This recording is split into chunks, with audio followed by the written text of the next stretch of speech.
नमस्कार, माझे नाव कोमल विठ्ठल काळे। नमस्कार, माझे नाव भक्ती केशव काळे। आम्ही श्री शिवाजी हायस्कूल गोगनी येथे इयत्ता 10वी वर्गात शिकत आहोत। आम्ही घरगुती धूप बनवलेला आहे। त्यासाठी लागणारे साहित्य म्हणजे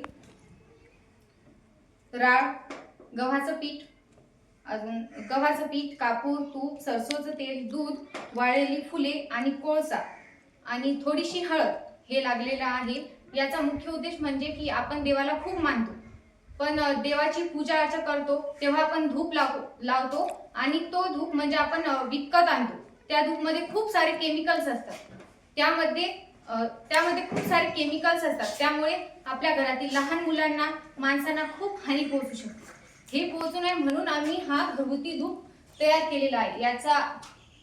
याचे फायदे म्हणजे की हा खूप कमी खर्चात असतो आणि यामध्ये घरातीलच काही सामग्री टाकलेली आहे आणि यामुळे आपल्या घरात जे काही जीवजंतू तयार होतात हे नष्ट होतात। यामुळे हा धूप आपल्यासाठी खूप उत्तम आहे। धन्यवाद। तयार करून दाखवते।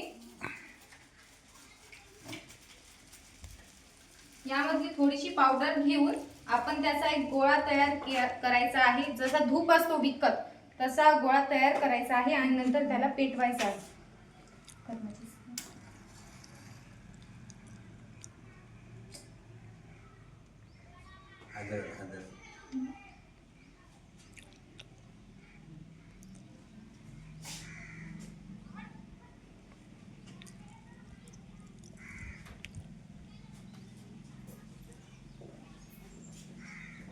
असा हा धूप तयार होतो आणि याचा सुगंधही खूप छान असतो आणि यामुळे आपल्याला कसलीही हानी पोहोचत नाही।